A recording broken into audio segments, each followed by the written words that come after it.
Tá. Feito, gravando. Boa aula, pessoal. Obrigada, Bianca. Qualquer Obrigada coisa, pelo apoio. Tá. Então tá, pessoal, vamos começar. Então, boa noite, pessoal. Para quem está no calor, aproveite. Nós aqui estamos num friozinho bem animado. Bom, eu vou começar pelo retomando o final da última aula, tá bem? E quero ressaltar mais uma vez que o material, o que eu estou trabalhando nas aulas, tem como base o material aquele, o cor-de-rosinha, né? E eu vou apontando para vocês aonde estão as partes que eu estou passando. Então, se vocês estiverem com ele aí, facilita, ajuda um pouco, tá bem? Então, revisando o que nós passamos na primeira parte, né? O que nós vimos na aula passada? Nós vimos os conceitos fundamentais, com ênfase na especificidade do conceito de aparelho de Estado com relação ao conceito de Estado, dos elementos do Estado e do sistema político. Enfatizamos a interconexão inerente à administração pública entre técnica e política. Destacamos a trajetória histórica da constituição da administração pública no Brasil a partir da influência dos Estados Unidos, a especificidade do conceito e da existência do Estado de bem social ao contexto europeu do pós-Segunda Guerra e os princípios fundantes da administração pública em sua diferenciação com relação à administração privada. O objetivo era, então, entender, e continua sendo nessa aula de hoje, que é uma sequência, entender que as prescrições para as reformas do aparelho de Estado, fundamentadas na nova economia política, se originaram para combater um tipo de organização da administração pública que nunca tivemos, que é a do Estado de Bem-Estar Social. Ainda assim, essas prescrições são apropriadas aos demais países, inclusive ao nosso, principalmente em função de condicionalidades impostas pelas agências internacionais de financiamento. Então,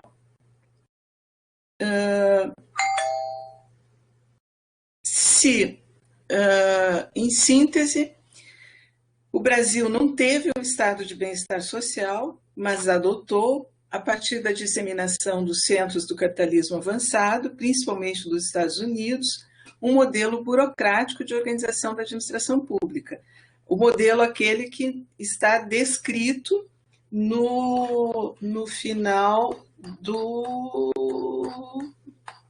que está descrito começando ali na página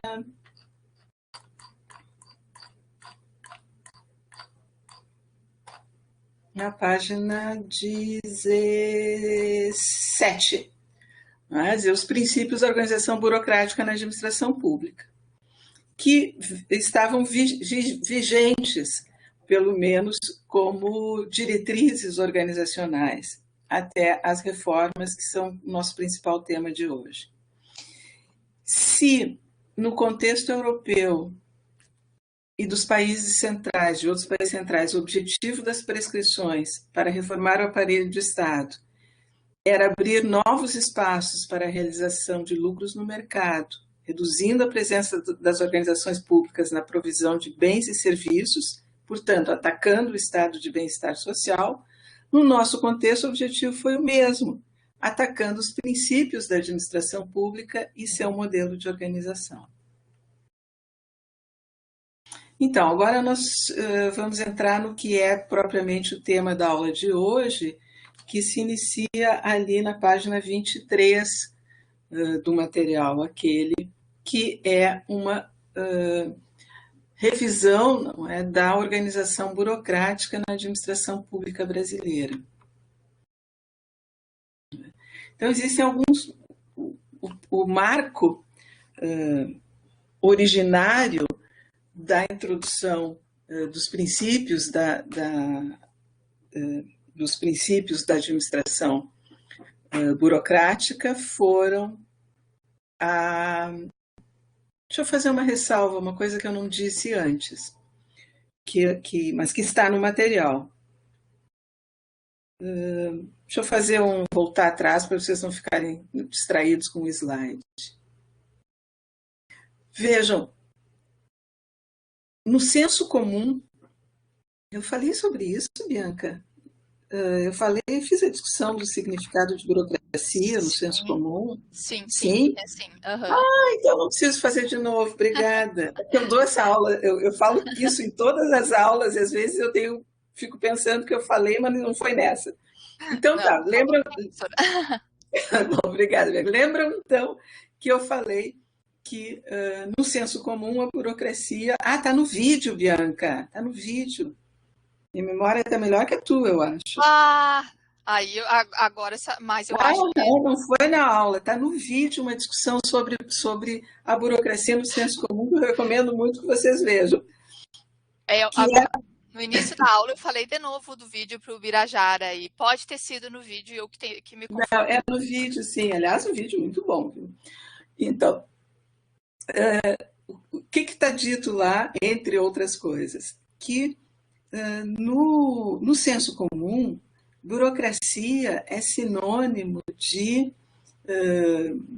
máquina emperrada, de pessoas que criam obstáculos desnecessários, de, sei lá. A gente usa a burocracia como um xingamento. Aquele burocrata não me atendeu bem, a burocracia criou mais obstáculos. Não é?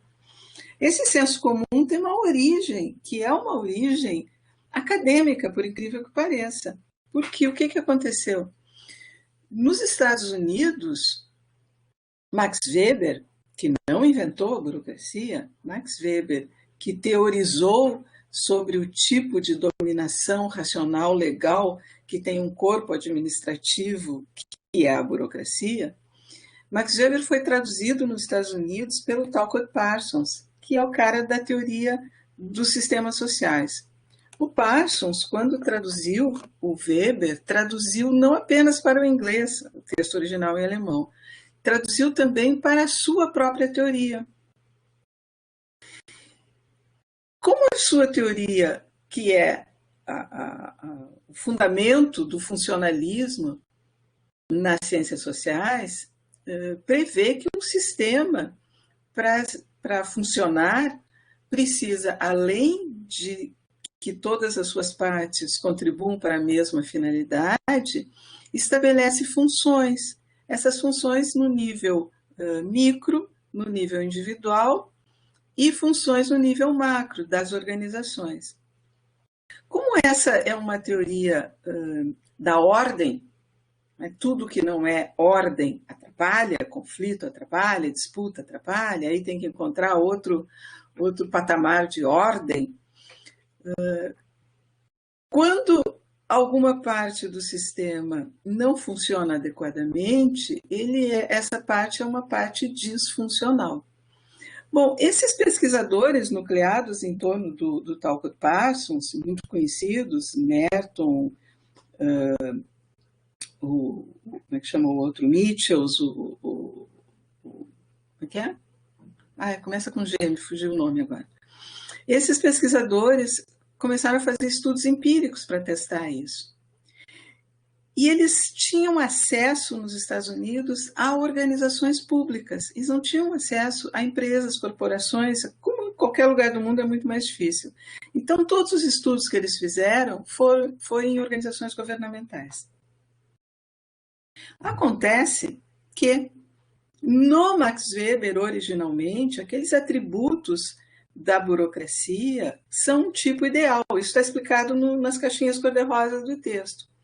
Ou seja, não são um modelo, são algo que nunca se encontra na realidade, porque são parâmetros para aproximar-se da realidade.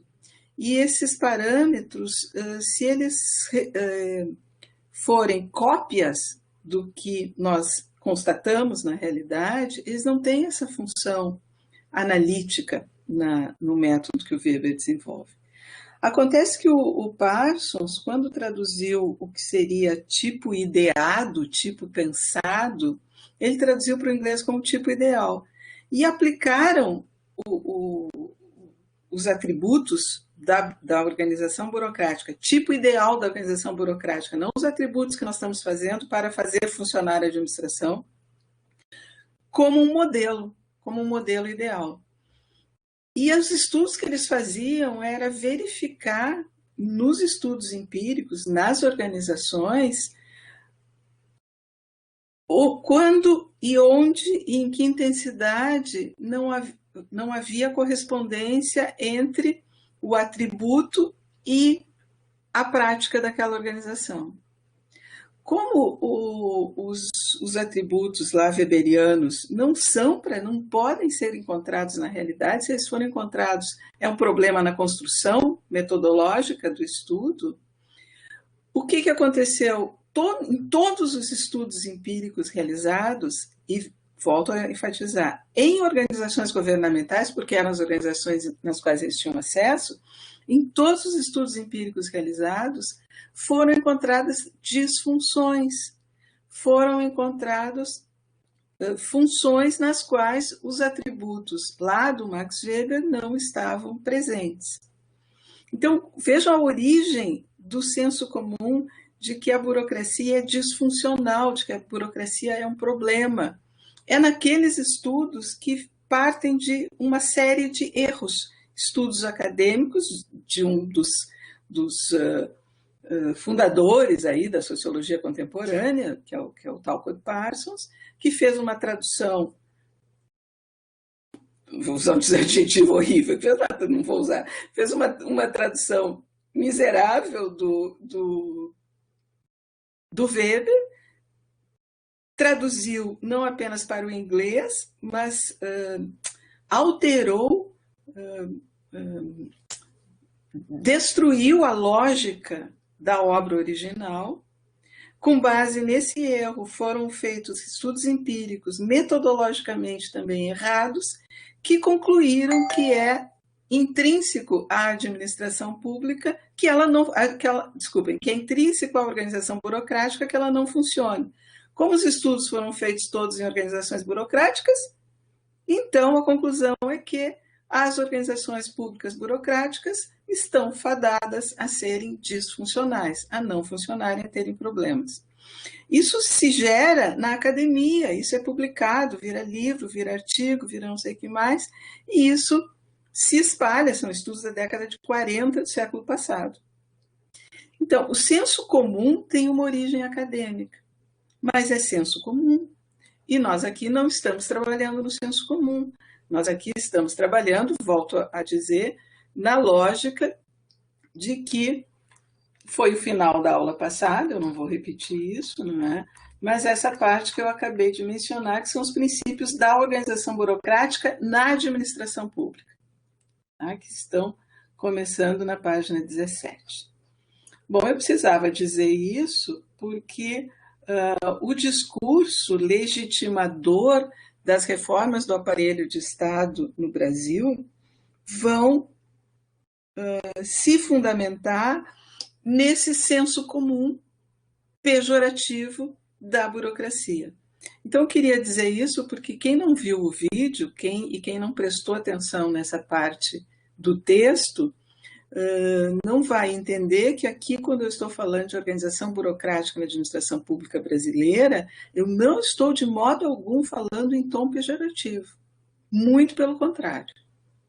Lembram que na aula passada eu citei a campanha de vacinação, citei o Programa Nacional de Imunizações como um exemplo de organização burocrática, e que se não fosse burocrática como seria um desastre. Lembrando que o problema da vacinação Covid não é o Programa Nacional de Imunizações, o problema é outro. Tá bem? Então vamos em frente, feito essa ressalva para não deixar mal entendidos. Então, os marcos da Organização da Administração Pública do Brasil são marcos de criação de marco regulatório, marco legal e marcos organizacionais. O primeiro deles é a criação do DASP, do Departamento Administrativo do Setor Público, criado em 1938, com base em um sistema racional de administração e um sistema meritocrático de acesso ao emprego no setor. Ele tem, como eu mencionei, é natural, porque essas pessoas todas, os quadros profissionais da administração pública vêm com essa formação dos Estados Unidos. Há uma aproximação evidente com os valores norte-americanos, como a eficiência e a primazia já naquele tempo das relações de mercado. As ideias principais eram a consideração dos princípios da administração como passíveis de aplicação universal, ou seja, não importa se a administração é pública ou privada, ou filantrópica, os princípios da administração seriam universais. A separação entre política e administração e a criação de um departamento de administração geral como órgão de apoio direto e imediato ao chefe do executivo.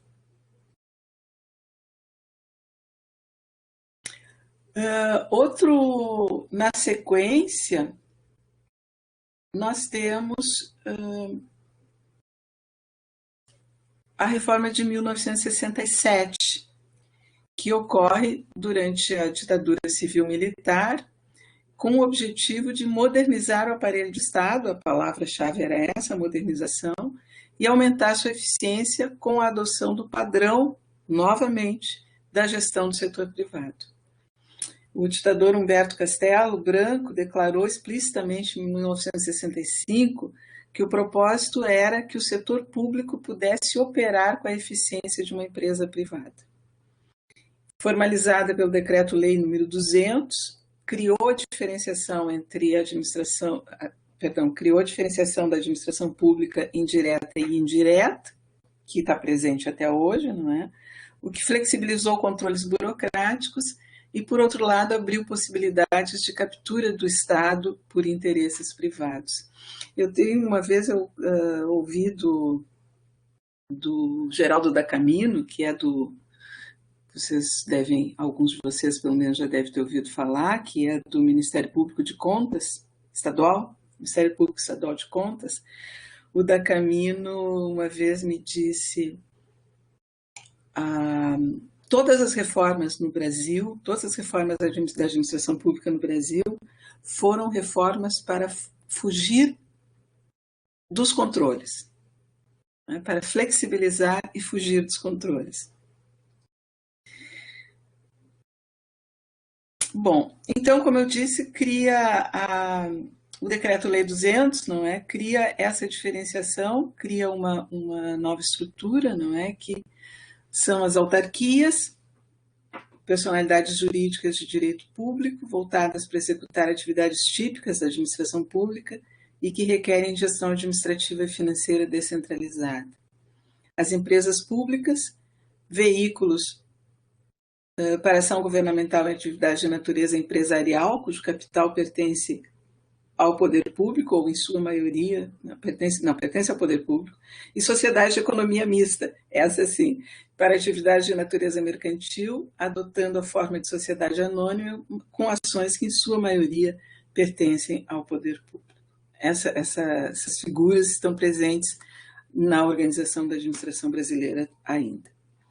Então, alguns efeitos da reforma de 1967.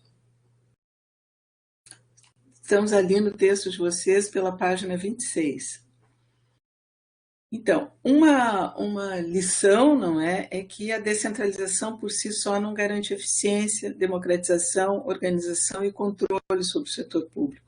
Aliás, lição que é reforçada, do meu ponto de vista, a partir também da Constituição de 1988.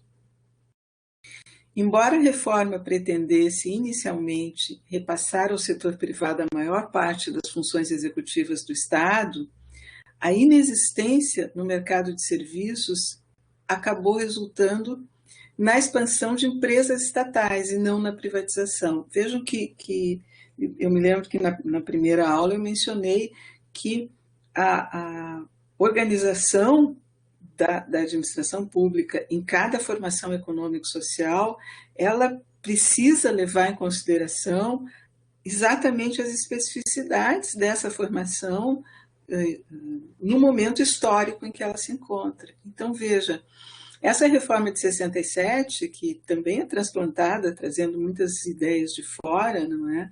Ela previa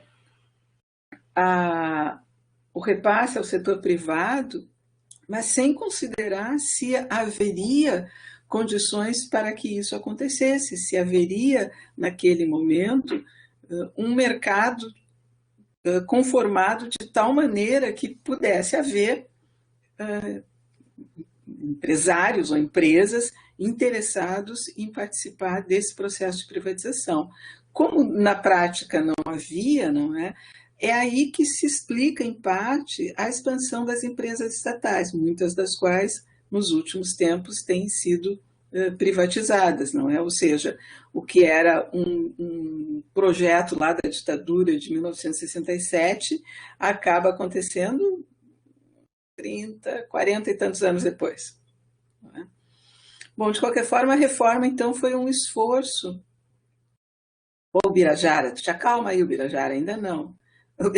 Já vamos chegar nas público-privadas, ainda não. Aqui nós estamos em privatização mesmo, tá? Bom, e nas empresas estatais, não é? Então, a reforma de 67 foi um esforço para adaptar o aparelho de Estado para responder a um modelo de desenvolvimento associado ao capital externo. Lembremos que hoje se sabe, amplamente reconhecido, não há disputa nenhuma com relação a isso, porque os documentos oficiais dos Estados Unidos todos comprovam, não é, que o golpe civil-militar teve um braço, né, tutelado dos Estados Unidos. E isso explica também que o modelo de desenvolvimento era um modelo de desenvolvimento associado ao capital externo, principalmente ao capital do império, né? Bom, e ele abriu ainda oportunidades para a expansão da administração indireta, que, com organizações dotadas de autonomia, em um contexto político autoritário, ou seja, sem os controles públicos, sem a transparência, sem a participação de nenhum tipo da sociedade, contribuíram para a expansão dos interesses privados no interior do Estado. Bom, a reforma segue em pauta, não é? E aí nós chegamos à reforma de 95, de 1995, que está no texto de vocês a partir da página 29. Então, após a redemocratização, novamente chegam aos debates sobre a organização da administração pública, os temas da autonomia, da descentralização e da eficiência. E o marco é o marco de 1995, em uma reforma que, de certa maneira, segue até os nossos dias. Eu vou falar sobre isso mais adiante. Então, falamos agora da reforma gerencial da administração brasileira, do seu ideário e da sua expressão organizacional. Bom, como ideário, nós estamos no neoliberalismo, não é? Neoliberalismo definido como o modo contemporâneo de existência do capitalismo, que emerge como ideia, como filosofia, não deixa de ser, na década de 40, mas que ganha repercussão como fundamento para estratégias na década de 70, como estratégias visando superar a crise do capital do início da década de 70. Então, o que acontece? A crise dos anos 70, que tem um quadrinho aqui que vai explicar para vocês o que acontece nesse momento.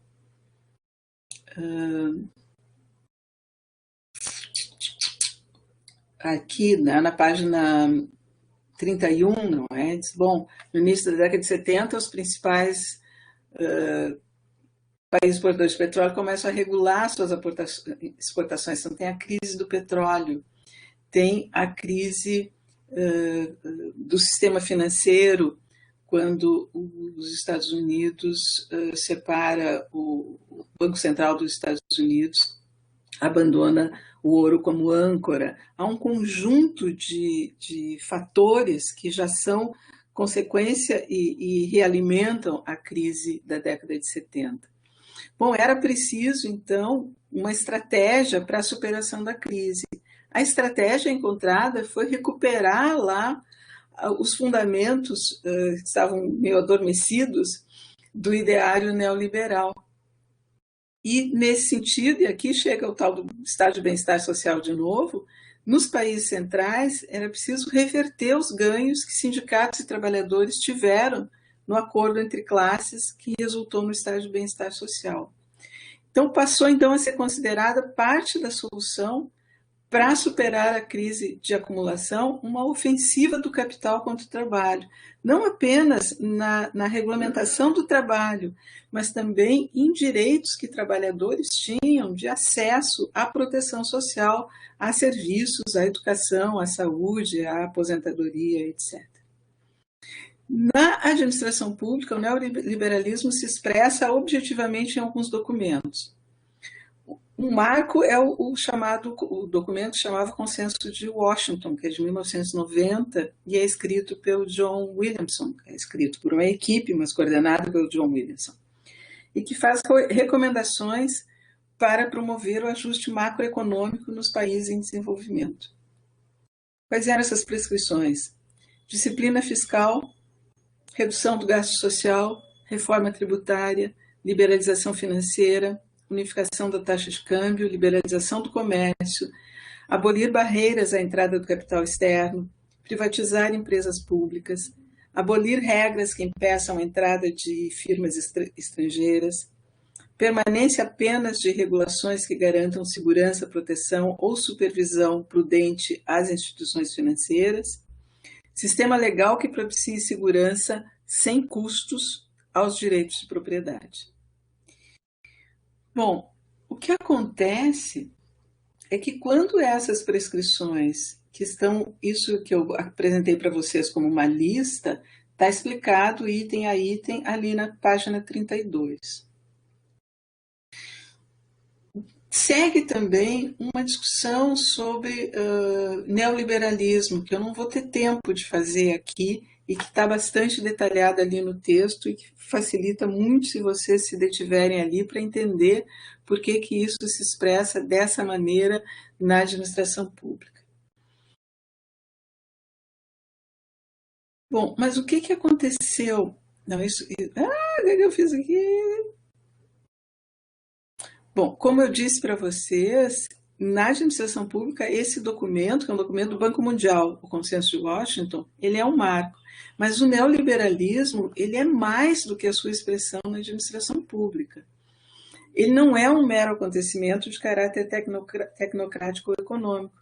É um processo político-econômico de classe e não apenas um programa de políticas públicas ou de organização do aparelho de Estado. Essa é uma das suas dimensões táticas. Na dimensão estratégica, o neoliberalismo se baseia na sujeição e subordinação absoluta ao mercado como dispositivo de produção e reprodução social em sentido amplo. Esse autor que eu estou citando aqui é um autor colombiano que possivelmente seja uma das pessoas na nossa região que mais se dedicou a estudar sobre neoliberalismo e tem várias partes aí no texto que tem ele como fonte. Então, como o neoliberalismo é um projeto político-econômico de classe, por isso eu o denominei de modo contemporâneo de existência do capitalismo, para além das prescrições na administração pública, claro, que fazem parte deste modo de existência. Bom, mas o que aconteceu com o Consenso de Washington é que quando ele foi aplicado nos países periféricos, o impacto social foi extremamente negativo, como era de se esperar. E as próprias agências internacionais, como foi o caso mais marcadamente da Unicef, que é a Agência das Nações Unidas para a Infância, constataram nos países mais pobres, em todos os países em geral, mas principalmente nos países mais pobres, grande elevação da taxa de mortalidade infantil, de crianças fora das escolas, etc. Então, houve pressões, inclusive, no âmbito das agências internacionais, para que houvesse mudanças no tal consenso, na tal prescrição. Que, volto, repito sempre, recomendações, prescrições impostas aos países quando realizam seus empréstimos com as agências internacionais de financiamento. Então, como eu disse, essa excessiva liberalização dos mercados gerou muitos efeitos adversos. Críticas levaram a adaptações para a busca do objetivo central, que é garantir a continuidade, é ceder um pouco, que é para o dito popular lá, ceder os anéis para não perder os dedos, não é? Garantir a continuidade do processo de acumulação de capital e neutralizar o aprofundamento da sua crise segue sendo o projeto. E aí o documento seguinte se chama Consenso Ampliado, que está no texto, também está ali em algum momento, que é reconhecido como a prescrição de uma segunda geração de receitas, voltadas para reformas institucionais e políticas, incluindo as reformas da administração pública. Amplia a concepção de uma administração pública que se organize segundo o modelo do setor privado e sua participação, ó, Birajara. Veja, nós estamos falando desde a criação do DASP, do Decreto-Lei 200, sempre esse desejo de administrar seguindo um modelo das organizações privadas, de privatizar. Agora surgem mecanismos formais, legais, que inclusive exigem reformas dos marcos legais, para uma aproximação mais constante e mais efetiva entre o setor privado e o setor público, ou seja, mesmo, lembro que eu falei na aula passada que ficariam para a administração pública apenas atividades que não gerassem grandes externalidades, como a saúde pública, por exemplo. Ah, sim, mas agora com a participação de organizações sociais, com contratos PPP, etc. Então, acho que o que eu fiz aqui, voltei para trás, né? Não. Então, os dois últimos itens ali, amplia a concepção de uma administração pública que se organize segundo o modelo do setor privado e com a participação do setor privado, e na qual também as organizações não governamentais devem ter um papel central na operacionalização de políticas. Então, esse é o pacote que depois vai ser fundamento para a reforma do aparelho de Estado, essa que está em vigência até hoje. Então, como eu mencionei, isso tem origem na crise do capitalismo, que se iniciou na década de 70, a necessidade de reorganizar para criar novos mercados e o desenvolvimento desse braço gerencial do neoliberalismo que teve origem como proposições na vertente norte-americana, que é da reinvenção do governo, que não repercute muito no Brasil, porque, como eu mencionei numa resposta na aula passada, a reinvenção do governo só tem sentido no federalismo norte-americano, onde cada administração municipal ou cada administração estadual com elevadíssimo grau de autonomia federativa pode reinventar-se, não é? De qualquer forma, o garoto propaganda da reinvenção do governo, na época, isso foi no governo Clinton, era o vice dele, o Al Gore. O modelo da pós-burocracia na França e o que nos impactou diretamente, que foi o da nova administração pública, desenvolvido na Inglaterra, Nova Zelândia e Austrália, e que no Brasil respondeu, para dar uma cara de originalidade e não de mera transposição, por administração pública gerencial, o nosso modelinho aqui do Bresser Pereira. Então, o que aconteceu no Brasil? Em 1995, no governo Fernando Henrique Cardoso, é criado o Ministério da Administração Federal e Reforma do Aparelho de Estado, MARE, e nomeado Luiz Carlos Bresser Pereira como titular. É importante dizer que o Bresser Pereira vai usar esse estratagema de botar o bode da burocracia na sala, não é? E usar o argumento de que a reforma era pós-burocrática, não era para nos livrarmos da burocracia, aí na lógica de dialogar com o senso comum, o que é um baita estratagema, de um baita cinismo, porque Bresser Pereira, que agora está aposentado, mas acho eu, mas era professor da Fundação Getúlio Vargas de São Paulo, é um dos maiores estudiosos de burocracia, e ele sabia perfeitamente que o que ele estava dizendo era uma falácia, não é? Mas, enfim, faz parte do jogo. Então, o Bresser Pereira denominou o movimento reformista como administração pública gerencial, em oposição ao quê? Ao modelo da administração pública burocrática, que é o que nós tínhamos desde a criação do DASP e no marco do Decreto-Lei 200. No discurso, é um modelo que se opõe à administração patrimonialista e à administração burocrática, e que se propõe a reconstruir o Estado, um Estado que ele descreveu como Estado social liberal. Ninguém nunca entendeu muito bem o que ele queria dizer com isso. Bom, como é que essa reforma se expressa objetivamente no Brasil? Define tipos de atividades e responsabilidades, bem como setores. Procurando para vocês onde é que isso está no texto. Isso está no texto. Gente, quero dizer que eu não tenho tempo aqui, mas que vocês têm toda uma discussão, tanto da reinvenção do governo, na página 36, quanto dos paradigmas burocrático e pós-burocrático, ditos assim, na página 37, da nova administração pública na 38. Né? E a gente tem, segue, e aí nós chegamos à administração pública gerencial, que está na 40. E isso que eu estou falando aqui, das atividades, está nesse trecho aqui, na página 41.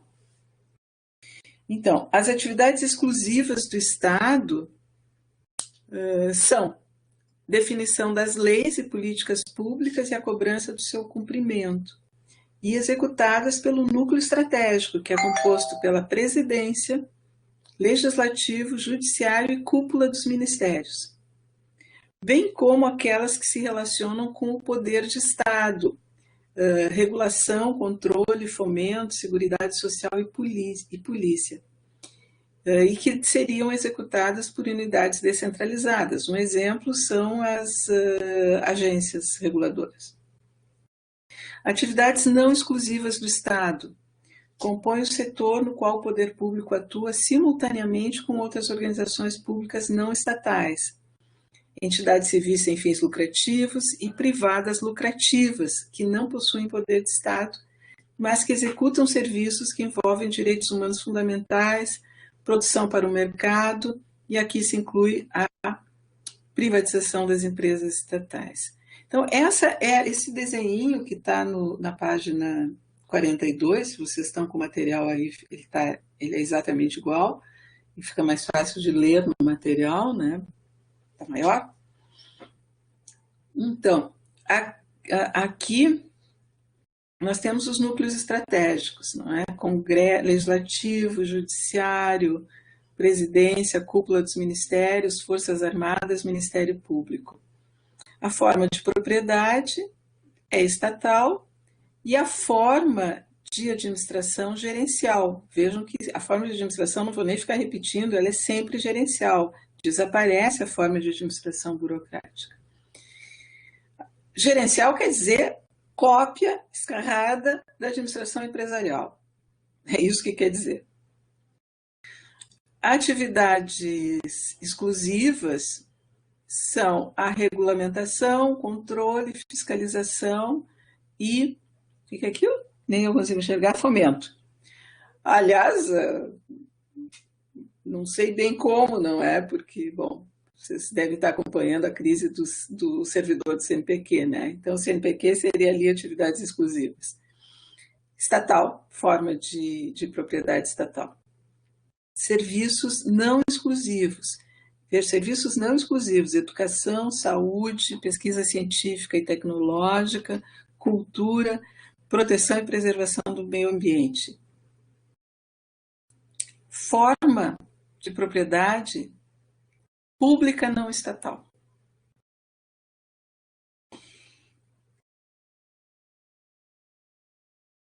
Isso é outro estratagema, porque ele chama isso pública não estatal, onde estão as organizações sociais, mas estão também as parcerias público-privadas, como publicização, ou seja, essas parcerias com entes que não são públicos, contratualizados pelo setor público. E a produção para o mercado, que são as empresas estatais, que o objetivo é privatização.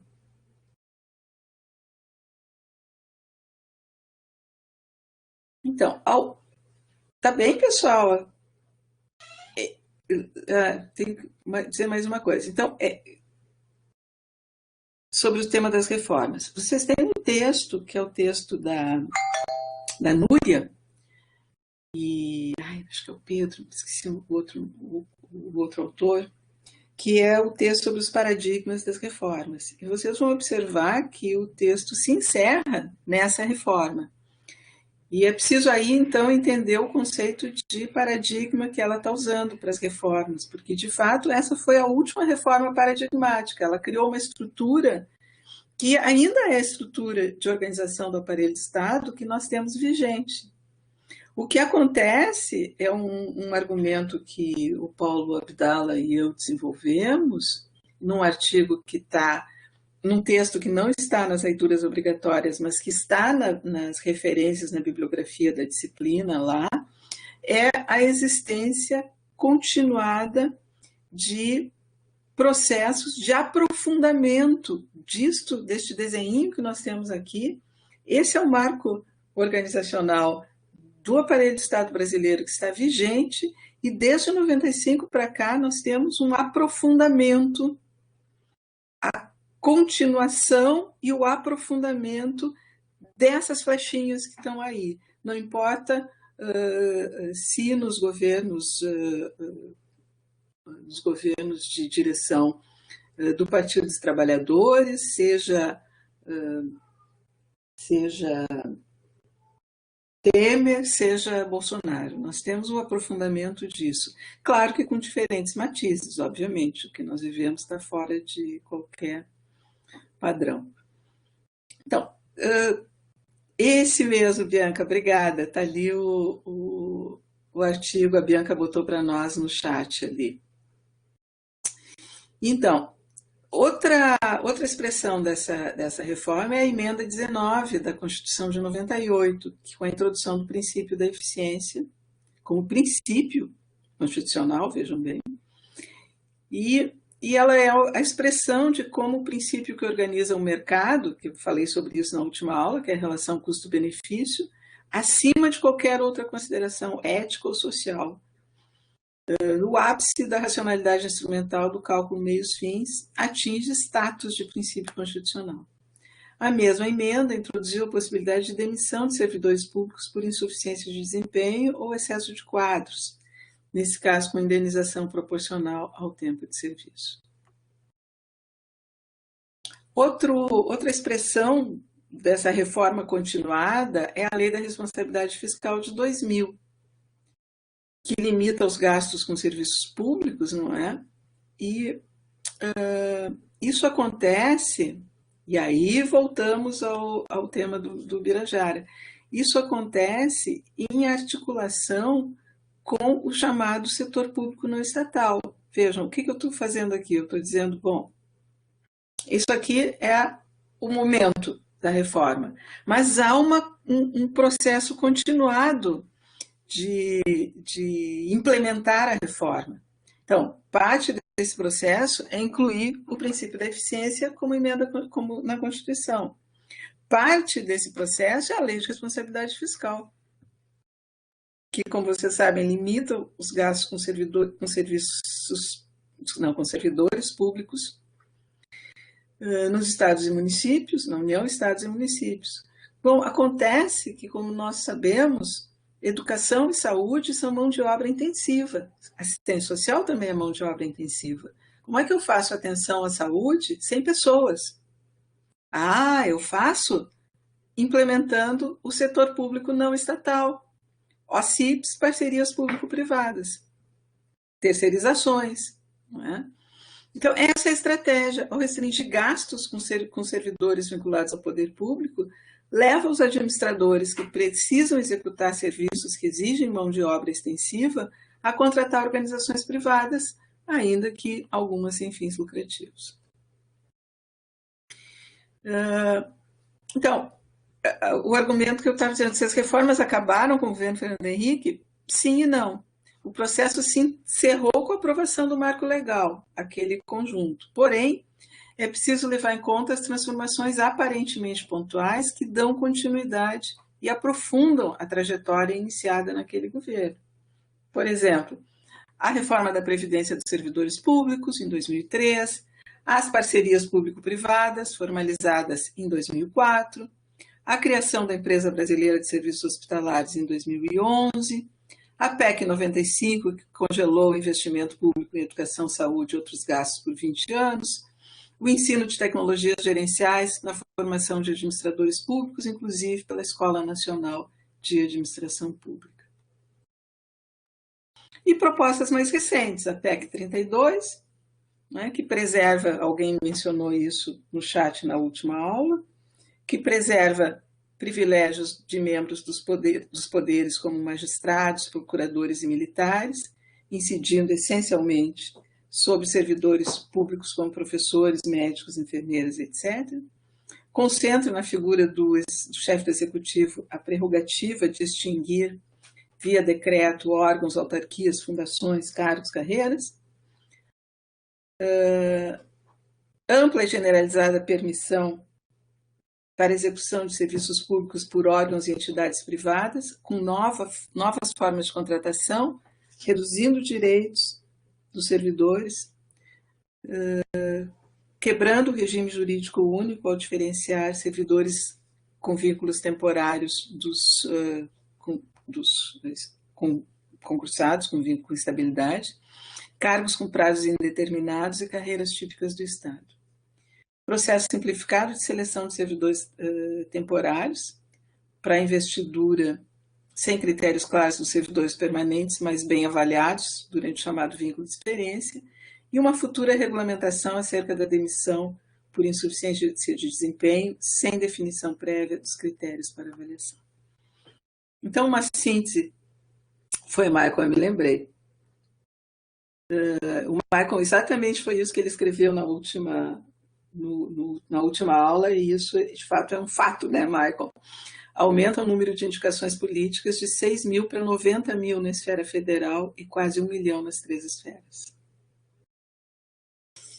Deixa eu dar um arrepio, que não é de frio. Bom, uma síntese para encerrar. Então, a administração pública está marcada pela referência à lógica de organização do setor empresarial e dos negócios que se realizam no mercado. Essa marca de berço facilita em muito a aceitação, praticamente sem resistências, do ideário neoliberal e da sua expressão organizacional, o gerencialismo da administração pública. O neoliberalismo avança de modo continuado e renovado sobre o aparelho de Estado, tendo em vista a necessidade para acumulação continuada de capital e adaptação em contextos de crise. No Brasil, a reforma do aparelho de Estado teve seu marco e lógica definidora no governo Fernando Henrique Cardoso, mas se encontra em expansão, incluindo desde reformas estruturais até a disseminação das tecnologias gerenciais privadas para a prática da administração pública. Pessoal, era isso o que eu tinha para compartilhar com vocês. Lembrando que tem o texto aqui, que a aula, obviamente, não abordou tudo que está no material. Portanto, ela de modo algum substitui ler o material. até porque para fazer as tarefas vocês precisam, elas estão referidas fortemente ao material. Há um texto, que é esse que eu mencionei, sobre o paradigma das reformas, que é muito importante que vocês se apropriem do texto, e ele é sempre, enfim, ele é um texto muito interessante, principalmente a síntese que os autores fazem naqueles fluxogramas, né? Muito mais esclarecedor, complementar, muito mais esclarecedor do que esse material, que é o material que eu ofereci para vocês. Tá? O que eu tinha para dizer é isso. Não sei se alguém quer fazer alguma pergunta, algum comentário final.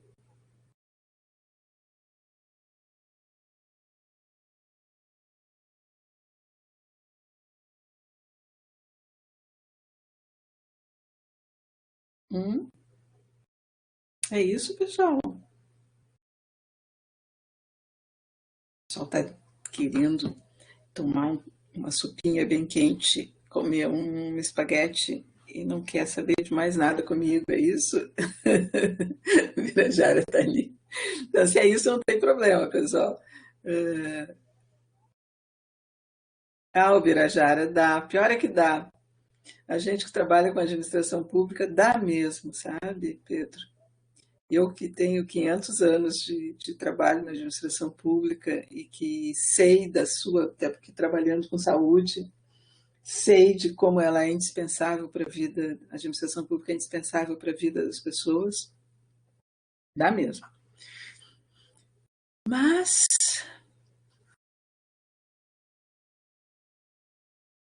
o importante, eu acho que quero dizer isso, inclusive para vocês que são trabalhadores públicos, nesse momento está acontecendo, deixa eu ver se eu tenho ele aqui. Nesse momento, exato momento, começou hoje, está acontecendo um encontro. Não sei se vocês estão sabendo.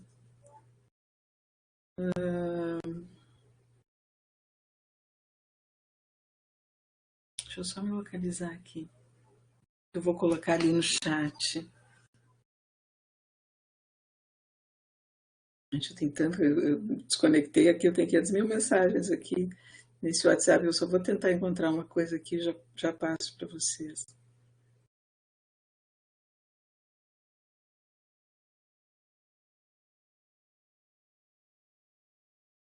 Um pouquinho. Está acontecendo um encontro nacional. Não, está aqui. De.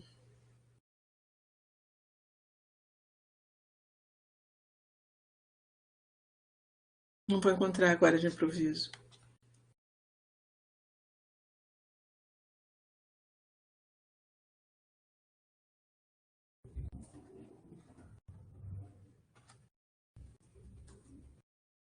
Ver se eu acho buscando assim.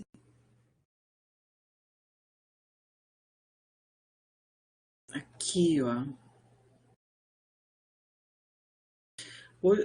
Está acontecendo o Encontro Nacional dos Trabalhadores e Trabalhadoras do Setor Público, municipais, estaduais e federais, hoje e amanhã. Mobilização geral para derrotar a reforma administrativa. Eu estou mencionando isso porque a gente não pode só desanimar, não é? A gente também precisa se organizar nos nossos sindicatos, nas nossas associações profissionais, nos nossos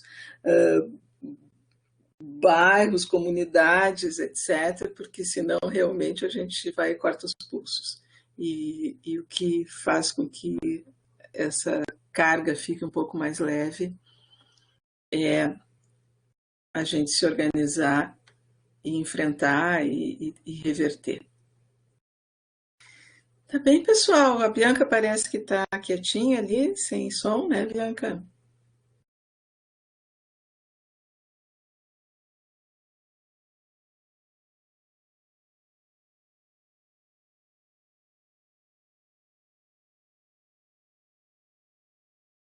Não tem problema.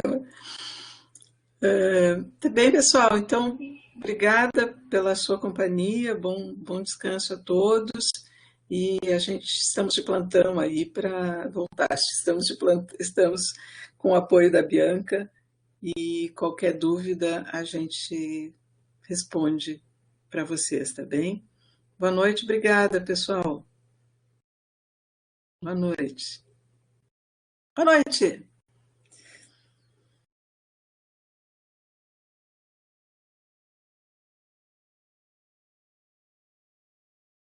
Então tá, pessoal, fui. Bianca, obrigada, viu, Bianca, pelo apoio mais uma vez. Boa noite.